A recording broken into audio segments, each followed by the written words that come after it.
Hello, everybody. We have a real bad perspective issue. And what I mean by that is literally how I worded it, how you look at things, how you see things.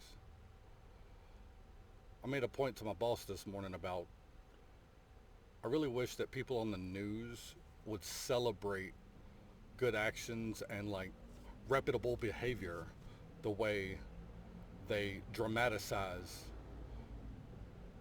Trump or other things. I get it. High anxiety, stress things sell. However, if you're the main source of information of what's going on in the world, some part of your integrity should involve exposing more people to positive and reinforcing good actions instead of perpetrating bad behavior and supporting it. Whether that was the intention or not doesn't seem to matter anymore. I forget which British rapper said it, but in an example of great perspective, is it a rat trap or a piece of cheese and a fucking challenge?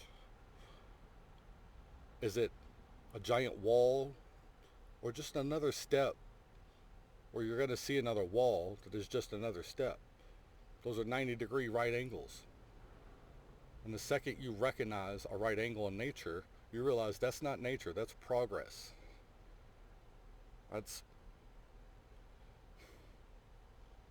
that was a subtle hint at something deep. Guys, the more that divides us, the less strength we have. We're limiting our tools by the idea of these boxes. I hate boxes. I don't know what left and right means, meaning I don't know if that's Republican, Democrat. I don't know what red or blue. And the second I say that to someone, they start asking me a series of questions like, well, where you stand on abortion, blah, blah, blah. Okay, you're this, you're that. And they put me in a box. And then they write me off. I describe it that way because that's exactly how it feels. Oh, you do this. Now I'm going to relate you to everybody else that's ever done this. I'm not going to relate you to myself and nuance and a Joe Rogan quote.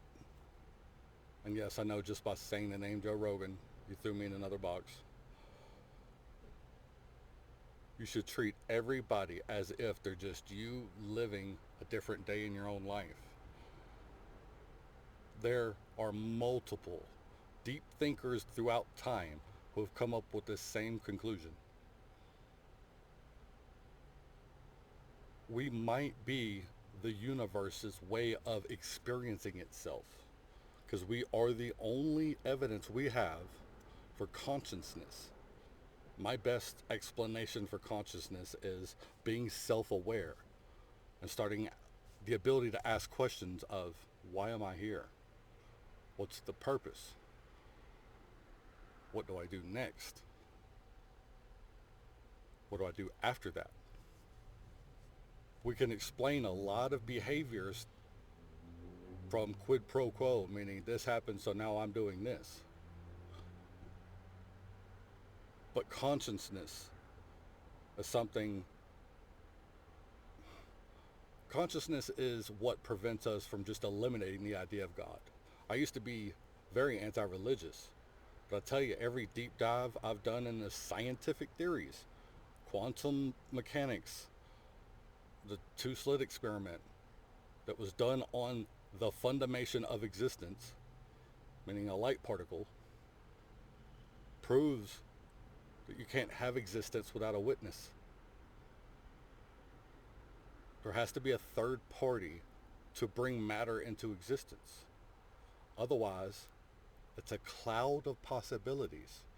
If you've seen the latest Ant-Man movie, yep, I'm going that level. There's a scene where Scott starts multiplying in a thousand versions of himself. They were portraying the cloud of possibilities. That's the true multiverse. The multiple dimensions that we can't perceive, that are definitely around us. They have to be in order for the three dimensions plus time that we know about to make any kind of sense.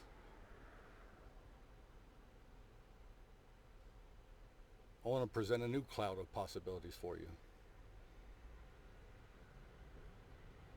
We can get through anything together. Possibly. Because we have to unify our mindset to a singular goal. There's going to be some hurt along the way. Picture a colony of ants. They know good and hell well that some of those ants aren't coming back, but they soldiered on for the sake of progress. Now, what I'm describing is not the same as outwardly killing people and not considering people and writing them off. That's not what I'm saying. I'm saying the exact opposite. We should all have reasons to look out for someone else, because that's just you. That's just me. 70% of this earth is water. The little tiny piece of land that we have, the only intelligent thinkers that we know of, that's less than 0.00001%. Add a dot in the front of that so I'll look more educated. It's another way of verifying that I'm not. However, this divisiveness, religion without considering the actual history of it, politics without considering the initial point of it, sports taking it too far, gangs. Gangs are the one thing out of everything I just listed that makes sense to me, because I grew up in Memphis. If you didn't have a community to look out for you, your vulnerability was obvious, and we had to take advantage of you. The analogy I give is, when I grew up in Memphis, if you saw someone walking down the street with a gold chain and you did not steal that chain, you just missed your opportunity for the next 2 months. It's all perspective.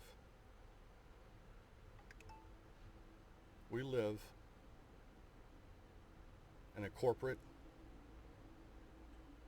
capitalist world. Capitalism is directly responsible for a lot of our progress. But most mountain ranges have a desert in their view, because those mountains are sucking up all the resources, and that's what makes the desert exist. The imbalance cannot consist. If you watch this, thank you.